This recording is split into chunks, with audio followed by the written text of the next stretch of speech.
Hello, good morning to all. एक बार फिर से श्री बालाजी एजुकेशन के ऑनलाइन प्लेटफॉर्म पे आप सभी का स्वागत है। तो अपन टॉपिक पढ़ रहे थे हाइपर कैलीमिया क्या होता है। तो हाइपर कैलीमिया बीच में कुछ सिस्टम की प्रॉब्लम होने की वजह से क्लास डिस्टर्ब हो गई। तो हाइपर कैलीमिया क्या होता है, पोटेशियम लेवल का क्या होना, नॉर्मल से इंक्रीज होना हाइपर कैलीमिया कहलाता है। तो पोटेशियम का लेवल 3.5 से 4.5 नॉर्मल होता है मिली इक्विवेलेंट पर लीटर। तो यहाँ पे कुछ में 3.5 से 5 मिली इक्विवेलेंट पर लीटर तक नॉर्मल माना जाता है। तो 5 से अगर ज़्यादा हो जाए, 5 मिली इक्विवेलेंट पर लीटर से ज़्यादा हो जाए तो क्या कहलाता है, हाइपर कैलीमिया कहलाता है। और हाइपर कैलीमिया कहलाता है पोटेशियम का लेवल अगर ज़्यादा हो जाए। तो उसके कारण क्या हो सकता है, अगर ज़्यादा एक्सेसिव मात्रा में अगर पोटेशियम का लेवल बढ़ जाए तो हार्ट अटैक आने के चांसेस रहते हैं। उसके बाद में ये जो पोटेशियम होता है वो किसके लिए एसेंशियल होता है, वो मसल्स के लिए, न्यूरॉन के लिए और हार्ट फंक्शन के लिए बहुत इंपॉर्टेंट होता है। इसके बाद में इसके कारण क्या होते हैं, कोज क्या होते हैं। तो इसके कारण होते हैं डिक्रीज एड्रेनल कोर्टिको हार्मोन अगर कम हो जाए तो उसके कारण हो सकता है, इन्फेक्शन के कारण हो सकता है। Rapid infusion potassium liquid in case of burn, अगर किसी को बर्न के पेशेंट को अगर जल्दी जल्दी पोटेशियम चढ़ा दिया आईवी के थ्रू तो उसके कारण पोटेशियम का लेवल बढ़ सकता है। रीनल इनसफिशिएंसी एसिडोसिस के कारण ये प्रॉब्लम हो सकती है। लो इंसुलिन के कारण हो सकता है। उसके बाद में एसीटी इनहिबिटर और एनासाइड्स ड्रग्स, स्पाइरोलेक्टोन ड्रग्स और डिजॉक्सिन ड्रग्स, इनकी वजह से भी क्या हो सकता है, हाइपरकैलीमिया हो सकता है। उसके बाद में सिम्टम्स हम पढ़ रहे थे, सिम्टम्स में क्या हो सकता है, सिम्टम्स में वीकनेस, मसल्स फैटिग, हाइपरवेंटिलेशन में भी अकर रेस्पॉन्स टू मेटाबॉलिक एसिडोसिस, और हाइपरवेंटिलेशन के कारण मेटाबॉलिक एसिडोसिस हो सकता है। और ये वाली कंडीशन कब देखने को मिलती है, जब अगर पोटेशियम लेवल 7 से ज़्यादा हो जाए, 7 मिली इक्विवेलेंट पर लीटर से ज़्यादा हो जाए तो उसके कारण ये कंडीशन देखने को मिल सकती है। उसके बाद में जो नॉर्मल सिम्टम है वो क्या हो जाएगी, वीक पल्स देखने को मिलेगी, थ्रेडी पल्स या वीक पल्स देखने को मिलेगी। थ्रेडी पल्स और वीक पल्स देखने को मिलेगी। थ्रेडी पल्स, वीक पल्स यानी कमज़ोर पल्स, ठीक है। थ्रेडी पल्स और वीक पल्स यानी कमज़ोर पल्स, कमज़ोर पल्स देखने को मिलेगी। उसके बाद में स्लो ब्रीदिंग देखने को मिलेगी, मसल्स क्रैम्प, स्लो ब्रीदिंग और मसल्स वीकनेस देखने को मिल सकती है।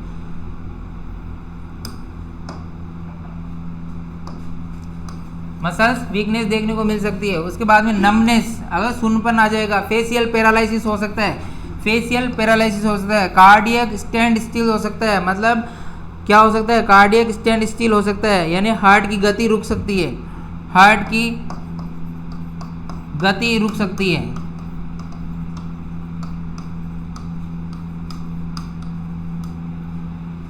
ये कुछ सिम्टम देखने को मिलेंगे। उसके बाद में है डायग्नोसिस कैसे करोगे, कैसे पता लगाओगे कि इस पेशेंट को हाइपर कैलीमिया है, कैसे पता लगाओगे पेशेंट को हाइपर कैलीमिया हो चुका है। तो diagnosis of hyperkalemia depend on the following. तो change of serum electrolytes balance, अगर पेशेंट का सीरम इलेक्ट्रोलाइट्स करते हैं टेस्ट, सीरम इलेक्ट्रोलाइट टेस्ट करते हैं तो उसके अंदर सोडियम पोटेशियम सबकी मात्रा लिखी रहती है। तो वहाँ पे पोटेशियम की मात्रा चेक करेंगे और पोटेशियम की मात्रा नॉर्मल होती है 3.5 से 5 मान लो 3.5 से 5 मिली इक्विवेलेंट पर लीटर होती है। तो अगर पोटेशियम की लेवल 5 से ज़्यादा होगा तो अपने आप पता चल जाएगा कि हाइपरकैलीमिया हो गया है, पोटेशियम का लेवल ज़्यादा होने पे शो करेगा। उसके बाद में ईसीजी के अंदर कुछ चेंजेस देखने को मिलेंगे, जो लास्ट में बताऊंगा। इसके अंदर ईसीजी के अंदर कुछ चेंजेस देखने को मिलते हैं। एक तो इलेक्ट्रोलाइट्स के, सीरम इलेक्ट्रोलाइट्स के अंदर पता चलता है पोटेशियम का लेवल, और ईसीजी के अंदर पता चलता है। उसके बाद में ईसीजी के अंदर जो है टी टोल वेव देखने को मिलता है। जैसे ईसीजी के अंदर ये होता है PQRS, और ये टी जो टी है ये टोल वेव देखने को मिलता है, यानी ये टी ऊपर की तरफ आता है, PQRS और ये टी टोल वेव देखने को मिलता है। तो वो कंडीशन क्या कहलाती है, हाइपरकैलीमिया कहलाती है। उसके बाद में ट्रीटमेंट क्या करोगे, अगर हाइपरकैलीमिया है किसी पेशेंट को तो ट्रीटमेंट क्या करना पड़ेगा। तो the following measures are taken for treatment of hyperkalemia. सबसे पहले डाइटरी मॉडिफिकेशन करना है, डाइट का मॉडिफिकेशन करना है। डाइट में क्या देना है, पोटेशियम जो है लो पोटेशियम डाइट देनी है। अगर पोटेशियम पहले से बढ़ा हुआ है और आपने पोटेशियम खुला दिया तो ज़्यादा क्या हो जाएगा, ज़्यादा पोटेशियम बढ़ जाएगा। तो जो ऐसी डाइट देनी है जिसके अंदर पोटेशियम कम हो, पहले से कम हो, तो ये क्या कहलाता है, डाइटरी मॉडिफिकेशन कहलाता है। उसके बाद में इन्फ्यूजन ऑफ ग्लूकोज इंसुलिन, मैंने बताया था अगर बॉडी में इंसुलिन क्या होता है, कम होता है तो हाइपरकैलेमिया हो सकता है। इसके कारण पेशेंट को क्या करेंगे, अपन इन्फ्यूजन में या तो इंसुलिन देंगे और साथ में ग्लूकोज भी देंगे, ग्लूकोज के साथ में इंसुलिन देंगे। तो एक जीआई ड्रिप होती है जिसको हम जीआई ड्रिप बोलते हैं, जो 25% डेक्सोज के अंदर 25% डेक्सोज के अंदर 25% डेक्सोज के अंदर 8 यूनिट इंसुलिन मिला देते हैं, 8 यूनिट इंसुलिन मिला के एक ड्रिप बना के देते हैं, उसको जीआई ड्रिप के नाम से जानते हैं। वो भी क्या करती है, पोटेशियम के लेवल को कम कर देती है। ये जीआई ड्रिप पोटेशियम का लेवल को कम कर देगी। तो ये एक ट्रीटमेंट होता है जिसके अंदर infusion glucose insulin through IV, यही बताया हुआ है कि आईवी के थ्रू ये जीआई ड्रिप दी जाती है जिसके अंदर डेक्सोज के अंदर 8 यूनिट इंसुलिन मिलाया जाता है। और ये डेक्सोज 100 ml की आती है, थ्रू आईवी दी जाती है। This increase potassium ion. तो ये क्या करता है, ये क्या करता है, एक्स्ट्रा सेलुलर फ्लूइड होता है। तो ईसीटी का मतलब है extra cellular fluid to intra cellular fluid की तरफ ट्रांसफर कर देता है। ये क्या करता है, वो एक्स्ट्रा सेलुलर फ्लूइड को इंट्रा सेलुलर फ्लूइड की तरफ ट्रांसफर कर देता है।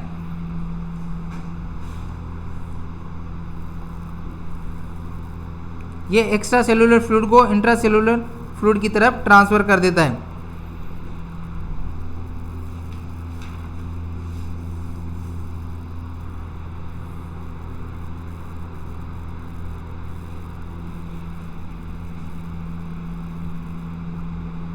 उसके बाद में नेक्स्ट है कैल्शियम थ्रू आईवी। और पेशेंट को अगर हाइपरकैलेमिया है तो आईवी के थ्रू कैल्शियम दे सकते हैं to protect the heart muscles. वो किसके लिए देते हैं, कैल्शियम देते हैं हार्ट मसल्स के प्रोटेक्शन के लिए। साइड इफेक्ट ऑफ हाइपरकैलेमिया, और इसका साइड इफेक्ट हाइपरकैलेमिया हो सकता है। तो हाइपरकैलेमिया के अंदर क्या देते हैं, कैल्शियम दे सकते हैं। उसके बाद में use of diuretic to increase excretion of potassium level. और पेशेंट को डायूरेटिक्स दे सकते हैं। डायूरेटिक्स में आते हैं इंजेक्शन लेसिक्स वगैरह, लेसिक्स फ्रूसामाइड के अंदर जो आते हैं, डाइटोर आता है, डाइटोर आता है। तो ये क्या करेंगे, यूरिन के प्रोडक्शन को बढ़ाएंगे, तो एक्सक्रिएशन होगा, यूरिन के साथ में पोटेशियम भी बॉडी से बाहर निकलेगा। तो इससे क्या होगा, हाइपरकैलेमिया ट्रीट हो सकता है। यूरिन के साथ में पोटेशियम भी सॉरी, तो यूरिन के साथ में पोटेशियम बाहर निकलेगा तो उसके कारण भी क्या होगा, हाइपरकैलेमिया ट्रीट होगा और पोटेशियम की जो लेवल है वो कम हो जाएगा। Dialysis in case of renal failure. अगर किसी पेशेंट की रीनल फेलियर है, किडनी की प्रॉब्लम्स है, जो यूरिन पास आउट नहीं हो रहा है, तो उसका क्या करेंगे, डायलिसिस करेंगे। डायलिसिस के थ्रू यूरिन बॉडी से बाहर निकालते हैं, है ना। एक डायलिसिस मशीन होती है जिसके द्वारा ब्लड को फिल्टर किया जाता है, यूरिन जैसे प्रोडक्ट है बाहर निकालते हैं, जिससे पोटेशियम भी यूरिन के साथ में निकलेगा तो उसका हाइपरकैलेमिया ट्रीट हो जाएगा। उसके बाद में the need for emergency management, ICU care for the treatment of severe hyperkalaemia. अगर किसी पेशेंट को सीवियर हाइपरकैलेमिया है, एकदम से ज़्यादा बढ़ गया है, तो उसकी क्या, उसको आईसीयू केयर की ज़रूरत होती है। उस पेशेंट को आईसीयू केयर में, आईसीयू के अंदर एडमिट कर देना चाहिए, उसको आईसीयू केयर की ज़रूरत होती है। It occurs emergency measure should be taken immediately when the serum potassium level exceed 6.5 is required. अगर 6.5 से ज़्यादा हो गया तो इमरजेंसी केयर की ज़रूरत पड़ती है। हमेशा 6.5 से अगर पोटेशियम लेवल का ज़्यादा हो गया तो इमरजेंसी केयर की ज़रूरत पड़ती है। उसके बाद में नर्सिंग ट्रीटमेंट या नर्सिंग मैनेजमेंट। नर्सिंग मैनेजमेंट करना क्या चाहिए, नर्स एज ए नर्स क्या काम करना चाहिए, तो नर्सिंग मैनेजमेंट क्या में अंदर क्या ध्यान रखना चाहिए। तो नर्सिंग मैनेजमेंट के अंदर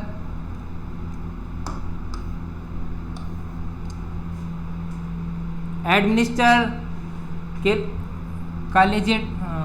काइजेलेट, administer Kayexalate as directed by the physicians.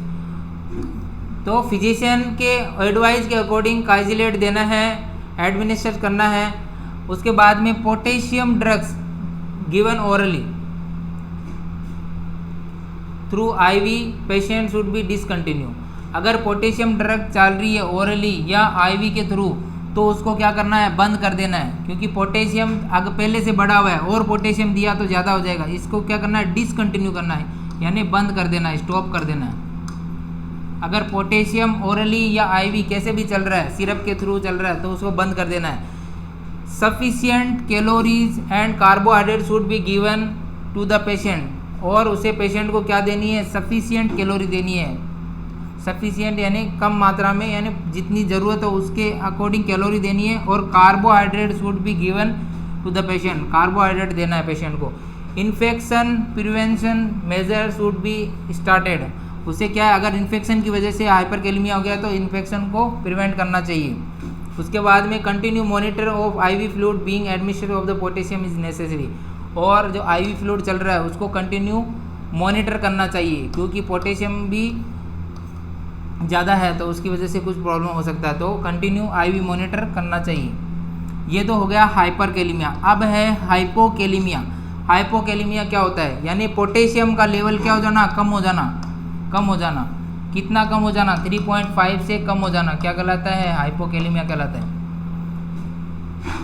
एक तो हो गया हाइपर, अब ये है हाइपोकैलेमिया। तो serum potassium level less than 3.5 मिली इक्विवेलेंट पर लीटर, अभी मैं बताया था कि मतलब अगर पोटेशियम का लेवल 3.5 मिली इक्विवेलेंट पर लीटर से कम हो जाए तो वो क्या कहलाता है, हाइपोकैलेमिया कहलाता है। क्या कहलाता है, हाइपो होता है हमेशा कम के लिए यूज में होता है, तो पोटेशियम का लेवल क्या हो जाता है, कम हो जाता है। पोटेशियम का लेवल कम हो जाता है। Potassium ion shift in out of the cell maintain normal potassium level in the blood.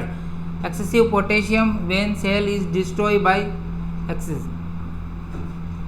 तो क्या होता है, अगर पोटेशियम आयन जो होते हैं shift in out of cell, वो क्या हो जाते हैं, सिन जो सेल से हैं इन या आउट हो जाते हैं, तो maintain normal potassium level in the blood. और शिफ्ट फ्रॉम द आईसी में, आईसीएफ का मतलब है intra cellular fluid, intracellular fluid, और ईसीएफ का होता है एक्स्ट्रा सेलुलर फ्लूइड। ये बॉडी के अंदर होते हैं, इंट्रासेलुलर फ्लूइड और एक्स्ट्रा सेलुलर फ्लूइड। तो बॉडी के अंदर बॉडी वेट के अकॉर्डिंग 60% जो होता है वो वाटर होता है, और कुछ फ्लूइड होते हैं जो इंट्रासेलुलर होते हैं और एक्स्ट्रा सेलुलर फ्लूइड होते हैं। तो शिफ्ट क्या हो जाते हैं, intracellular fluid to extra cellular fluid में शिफ्ट हो जाते हैं।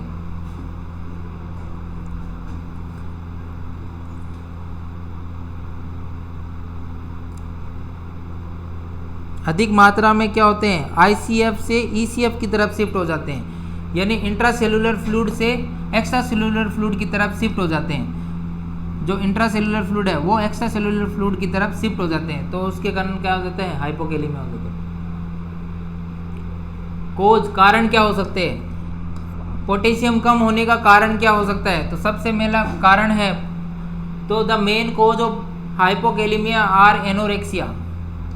एनोरेक्सिया कारण हो सकता है, एनोरेक्सिया भूख न लगना सबसे मेन कारण हो सकता है एनोरेक्सिया। अगर कम खाना वगैरह है, भूख ना लगना, इसके कारण हो सकता है। और स्टारवेशन भी क्या होती है, भूखमरी होती है। तो भूख ना लगने के कारण, मतलब प्रॉपर डाइट नहीं लेने के कारण पोटेशियम की कमी हो सकती है। उसके बाद में जो दारू ज़्यादा पीते हैं, एल्कोहलिज्म, दारू ज़्यादा पीते हैं, उसके कारण पोटेशियम लेवल कम हो सकता है, उसके कारण भी पोटेशियम कम हो सकता है। उसके बाद में गैस्ट्रिक सक्शन, अगर किसी पेशेंट को एनजी ट्यूब डाल के अगर पेशेंट का सक्शन किया जाए, गैस्ट्रिक सक्शन किया जाए, तो उसके कारण भी क्या हो सकता है, पोटेशियम का लेवल कम हो सकता है। उसके बाद में जीआई सर्जरी, अगर किसी की गैस्ट्रिक सर्जरी हुई है, जीआई सर्जरी हुई है, जैसे स्टोमक की सर्जरी हुई है या फिर और इंटेस्टाइन वगैरह की सर्जरी हुई है, तो उसके कारण भी क्या हो सकता है, पोटेशियम कम हो सकता है। उसके बाद में सीवियर डायरिया, अगर किसी पेशेंट को डायरिया हो गए, दस्त लग गई है, लूज मोशन हो गया है, तो उसके कारण भी सीवियर डायरिया के कारण भी क्या हो सकता है, पोटेशियम लेवल कम हो सकता है। एक्सेसिव यूज ऑफ डायूरेटिक्स, अगर ज़्यादा मात्रा में डायूरेटिक्स का यूज किया, तो ज़्यादा मात्रा में डायूरेटिक्स यूज किया तो यूरिन ज़्यादा मात्रा में पास होगा और यूरिन के साथ में पोटेशियम भी बॉडी से निकल जाएगा। पोटेशियम भी क्या करेगा, बॉडी से निकल जाएगा, तो उसके कारण भी क्या हो सकता है, हाइपोकैलेमिया हो सकता है। उसके बाद में स्पेशली लेसिक्स और थायराइड, यानी ये डायूरेटिक्स होते हैं। लेसिक्स वगैरह मैंने बताया था डायूरेटिक्स होते हैं। ये डायूरेटिक्स क्या करते हैं, यूरिन के प्रोडक्शन को बढ़ाते हैं, जिसके कारण यूरिन के साथ में पोटेशियम भी बॉडी से बाहर निकल जाता है और हाइपोकैलेमिया कर देता है। उसके बाद में स्टेरॉइड थेरेपी, अगर किसी पेशेंट को स्टेरॉइड थेरेपी चल रही है तो उसके कारण भी क्या हो सकता है, पोटेशियम का लेवल कम हो सकता है। उसके बाद में एक्सेसिव स्ट्रेस, अगर किसी को एक्सेसिव स्ट्रेस है, ज़्यादा तनाव है, तो उसके कारण भी हो सकता है, उसके कारण भी पोटेशियम का लेवल कम हो सकता है। अधिक तनाव है तो उसके कारण भी हो सकता है। स्ट्रेस का मतलब है तनाव, अधिक तनाव है तो उसके कारण भी होता है। उसके बाद में है साइन एंड सिम्टम, मतलब इसके लक्षण क्या है, क्या होंगे, साइन एंड सिम्टम क्या होंगे। पेशेंट अगर हाइपोकैलेमिया है तो उसके अंदर क्या साइन सिम्टम देखने को मिलेंगे। Of hypokalemia are following fast but weak pulse, इसके अंदर क्या हो जाएगा, हाइपोकैलेमिया के अंदर फास्ट होगी, पल्स क्या हो जाएगी, तेज हो जाएगी, बट वीक सुनाई देगी। जब उसको फील करोगे तो वीक होगी, तो इसके अंदर फास्ट हो जाएगी और वीक सुनाई देगी, मतलब टेकिकार्डिया देखने को मिलेगा, टेकिकार्डिया देखने को मिलेगा। और उसके बाद में क्या हो जाएगा, वीक सुनाई देगी लेकिन पास। स्लो हार्ट साउंड, जो हार्ट के साउंड होते हैं, लब डब साउंड होते हैं, वो स्लो सुनाई देंगे। और उसके बाद में लो ब्लड प्रेशर, बीपी क्या हो जाएगा, कम हो जाएगा, बीपी कम हो जाएगा। बीपी कम होने को बोलते हैं हाइपोटेंशन, ठीक है, बीपी कम हो जाएगा। कितना कम हो जाएगा, बीपी नॉर्मल कितना आता है 120/80 mm/Hg, और अगर 110/70 से कम हो जाए तो वो क्या कहलाता है, हाइपोटेंशन कहलाता है, हाइपोटेंशन कहलाता है। तो ये बीपी कम हो जाएगा। उसके बाद में मस्कुलर वीकनेस, मसल्स में वीकनेस देखने को मिलेगी। स्लो रिफ्लेक्स, जो बॉडी के रिफ्लेक्स है वो स्लो हो जाएंगे। मस्कुलर वीकनेस, मसल्स वीक, यानी मसल्स में वीकनेस देखने को मिलेगी। उसके बाद में स्लो रिफ्लेक्स, उसके रिफ्लेक्सेस क्या हो जाएंगे, स्लो हो जाएंगे। स्लो ब्रीदिंग, और ब्रीदिंग उसकी क्या हो जाएगी, कम हो जाएगी, स्लो हो जाएगी। तो ब्रेडीपीनिया देखने को मिलता है। ब्रेडीपीनिया मतलब हो गया, क्या हो गया, रेस्पिरेशन का कम हो जाना, ब्रीदिंग का कम हो जाना, श्वसन का क्या हो जाना, कम हो जाना।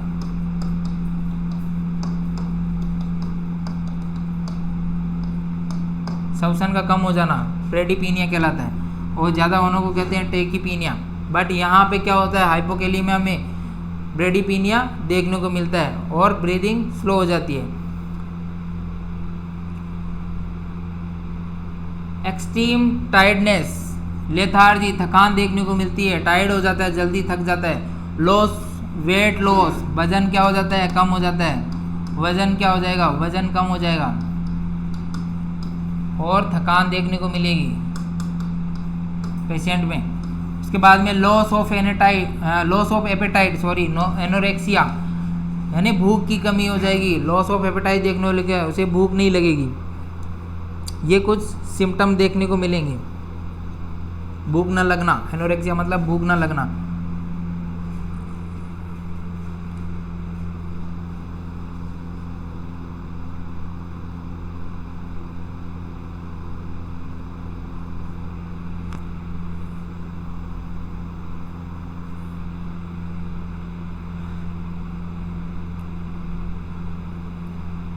तो माइल्ड हाइपोकैलेमिया कैसे कहते हैं, सिम्टम के अकॉर्डिंग 3 टाइप में डिवाइड किया, माइल्ड, मॉडरेट और सीवियर।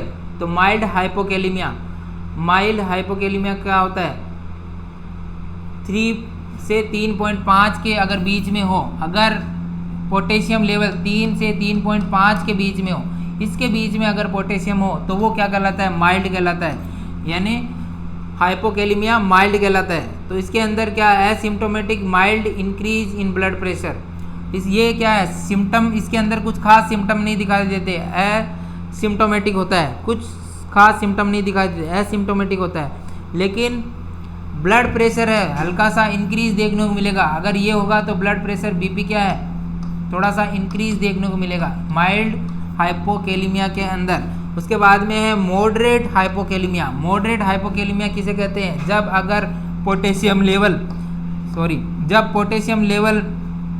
2.5 से 3 के बीच में हो, इसके बीच में हो, मिली इक्विवेलेंट पर लीटर के बीच में हो, 2.5 से 3 के बीच में हो, 2.5 से 3 के बीच में हो तो उसे क्या कहते हैं, मॉडरेट हाइपोकैलेमिया कहते हैं। उसके अंदर मसल्स वीकनेस और मसल्स पेन देखने को मिलते हैं, और मसल्स पेन्स को क्या बोलते हैं, मिलेजिया बोलते हैं। अगर किसी को मसल्स पेन हो रहा है तो उसे मिलेजिया बोलते हैं। तो मसल्स वीकनेस और मसल्स पेन देखने को मिलता है मॉडरेट हाइपोकैलेमिया के अंदर। और क्या देखने को मिलेंगे, मॉडरेट के अंदर मसल्स क्रैम्प्स आ सकते हैं। क्रैम्प्स आते हैं ना, मसल्स पैर में किसी के क्रैम्प्स आने लग जाते हैं, तो वो मॉडरेट हाइपोकैलेमिया के अंदर देखने को मिलते हैं। उसके बाद में पेशेंट में कॉन्स्टिपेशन हो सकती है, कब्जी हो सकती है, कब्जी वगैरह हो सकती है, कॉन्स्टिपेशन देखने को मिलता है। सीवियर हाइपोकैलेमिया कब होता है, जब अगर 2 से कम हो जाए, 2 मिली इक्विवेलेंट पर लीटर से कम हो जाए तो उसे सीवियर हाइपोकैलेमिया कहते हैं। ये सबसे डेंजर हाइपोकैलेमिया होता है। एक्सेसिव फेशियल पैरालिसिस, इसके अंदर पेशेंट को पैरालिसिस हो जाता है, फेशियल पैरालिसिस देखने को मिलता है, फेस में पैरालिसिस। स्लो रिफ्लेक्सेस, जो बॉडी के रिफ्लेक्सेस होते हैं वो एकदम स्लो हो जाते हैं। उसके बाद में डायग्नोसिस कैसे करोगे, डायग्नोसिस का प्रोसेस सेम है। सीरम क्या करेंगे, सीरम इलेक्ट्रोलाइट चेक करेंगे। सीरम इलेक्ट्रोलाइट्स यानी बॉडी के अंदर पोटेशियम, सीरम पोटेशियम चेक करेंगे। इलेक्ट्रोलाइट्स के अंदर ही होते हैं ये सब, इलेक्ट्रोलाइट्स के अंदर ही सीरम पोटेशियम सोडियम होते हैं। तो सीरम पोटेशियम उसके अंदर देखते हैं, अगर पोटेशियम का लेवल कम होता है तो सीधा सीधा पता चल जाता है कि पोटेशियम कम हो गया है। Found the less in normal, है ना, नॉर्मल से क्या कम देखने को मिलता है। जैसे नॉर्मल मैंने बताया था 3.5 से 5 मिली इक्विवेलेंट पर लीटर से बराबर नॉर्मल होता है, और ये 3.5 से कम होने लगता है तो वो हाइपोकैलेमिया कहलाता है। उसके बाद में ईसीजी चेंजेस दिखने को मिलते हैं। ईसीजी चेंजेस के अंदर क्या देखने को मिलेगा, हाइपोकैलेमिया के अंदर यू प्रोमिनेंट देखने को मिलेगा, वो आगे थोड़ा ईसीजी के अंदर बताऊंगा। उसके बाद में इसमें हाइपोकैलेमिया में ट्रीटमेंट क्या करते हो, क्या उपचार करते हो, ट्रीटमेंट करते हो। If the serum potassium level is greater than 3 milliequivalent per litre, the deficiency may be met by oral sources. ये ओरल सोर्सेज के कारण कमी हो सकती है। अगर उसके अंदर 3 के करीब आ रहा है तो ओरल सोर्सेज की कमी की वजह से हो सकता है।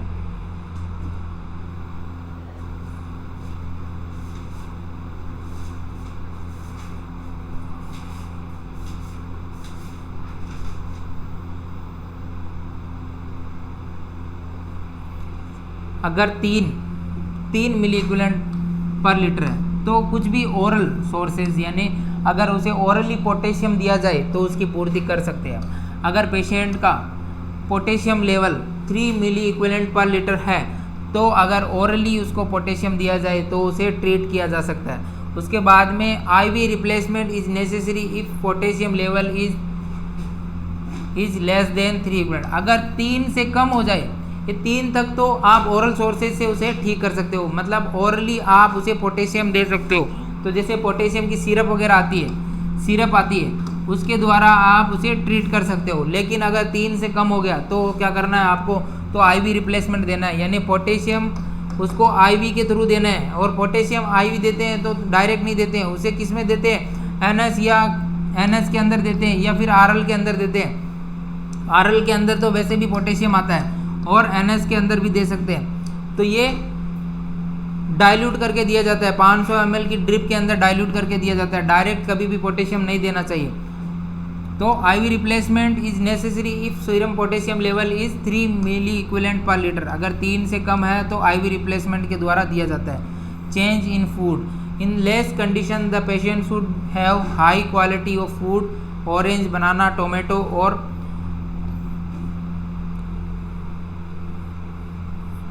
एप्रिकॉट। ऑरेंज, बनाना, टोमेटो और एप्रिकॉट्स, ये कुछ फ्रूट्स हैं जिसके अंदर क्या होते हैं, पोटेशियम ज़्यादा होता है। बनाना वगैरह, टोमेटो के अंदर पोटेशियम ज़्यादा होता है, तो ऐसे फ्रूट्स देने चाहिए, ऐसे खाने के लिए फ्रूट्स देने चाहिए। Foods containing potassium should be given. उसके बाद में यूज ऑफ के स्पायरिंग डायूरेटिक्स, के स्पायरिंग डायूरेटिक्स का यूज करना चाहिए, जो क्या करें, स्पायरोलेप्टोन वगैरह,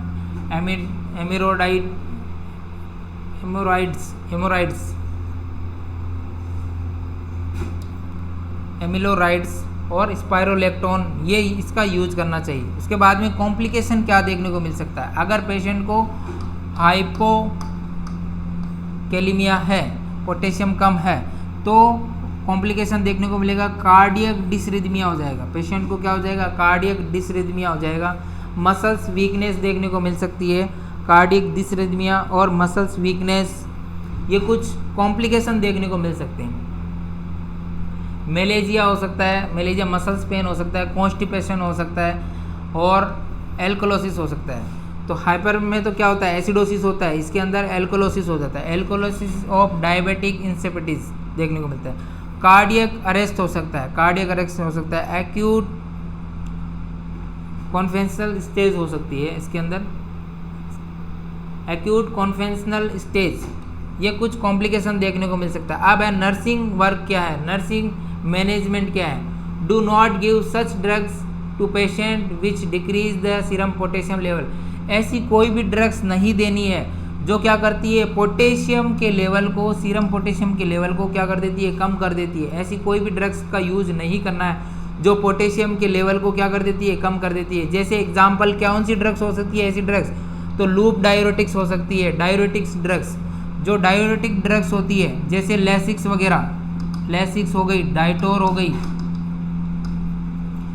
गई, मैनिटोल हो गई, मैनिटोल हो गई, ये सारी ड्रग्स क्या करती है, पोटेशियम के लेवल को क्या कर देती है, कम कर देती है, तो इसका ज़्यादा यूज नहीं करना चाहिए। Supplement should be provided to the patient, patient को ऐसे सप्लीमेंट देना चाहिए जिसके अंदर पोटेशियम हो, तो अपने आप पोटेशियम बढ़ जाएगा। Continue pulse BP ECG monitor, हमेशा पेशेंट की क्या करनी चाहिए, ईसीजी मॉनिटर करते रहना चाहिए, जिससे क्या है, ईसीजी से पोटेशियम का लेवल पता चल सकता है। बीपी और पल्स भी मॉनिटर करते रहना चाहिए। उसके बाद में इस डायग्राम में थोड़ा सा बता देता हूँ ईसीजी के अंदर क्या चेंजेस देखने को मिलते हैं।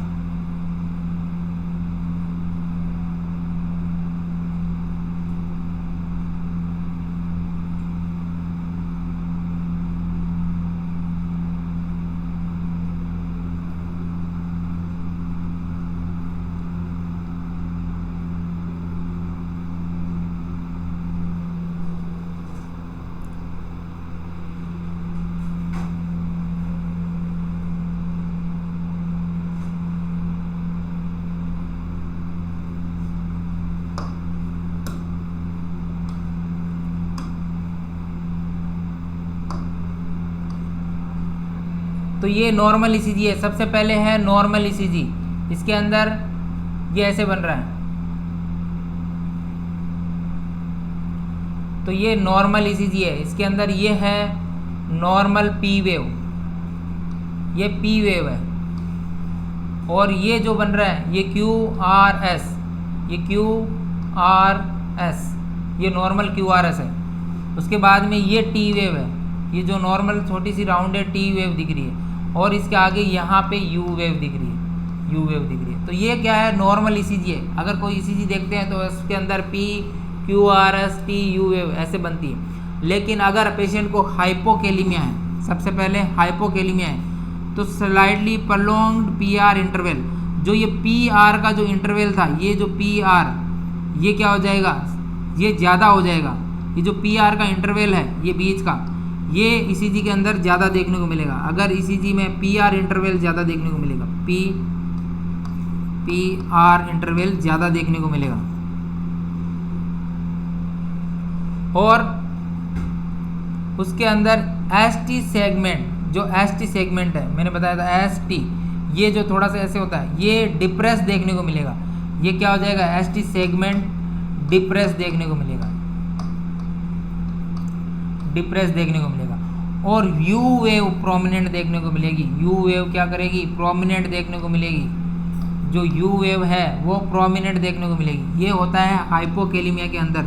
अगर हाइपरकैलेमिया है तो उसके अंदर क्या देखने को मिलेगा, हाइपोकैलेमिया के अंदर वाइड फ्लैट पी वेव, जो पी वेव है वो वाइड यानी बड़ी हो जाएगी और फ्लैट देखने को मिलेगी, ऐसे सीधी की तरह देखने को मिलेगी, थोड़ी सी फ्लैट हो जाएगी। सबसे इम्पोर्टेंट हाइपरकैलेमिया के अंदर टी टॉल वेव देखने को मिलेगा। जो टी वेव जो इतनी सी बन रही थी, यहाँ पे देखो ये कितनी बड़ी बन रही है, ये जो टी वेव है इतनी बड़ी बन रही है। तो सबसे इम्पोर्टेंट ईसीजी के अंदर जो देखने को मिलता है वो टी टॉल वेव, देखने को मिलती है, पीक लेवल पे होती है। और एसटी सेगमेंट इसी में भी डिप्रेस रहते हैं। और क्यूआरएस कॉम्प्लेक्स, जो ये क्यूआरएस जो दिख रहा था ये भी बड़ा देखने को मिलेगा। जो ये क्यूआरएस कॉम्प्लेक्स है ये बड़ा हो जाएगा, वाइड हो जाएगा थोड़ा सा। तो हाइपरकेलेमिया के अंदर कुछ ऐसे सिम्टम देखने को मिले थे। सबसे इंपॉर्टेंट T12 वेव देखने को मिलता है, और क्यूआरएस कॉम्प्लेक्स क्या हो जाता है, वाइड हो जाता है। और पीआर इंटरवल प्रलॉन्ग हो जाता है, पीआर इंटरवल थोड़ा सा बड़ा हो जाता है। और पी वेव जो है वो फ्लैट देखने को मिलेगी, थोड़ी सी फ्लैट देखने को मिलेगी।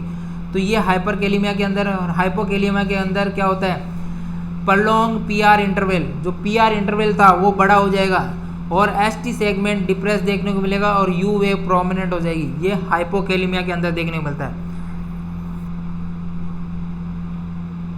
ठीक है, तो thank you so much. Class को ज़्यादा से ज़्यादा लाइक करें, सब्सक्राइब करें। Thank you so much.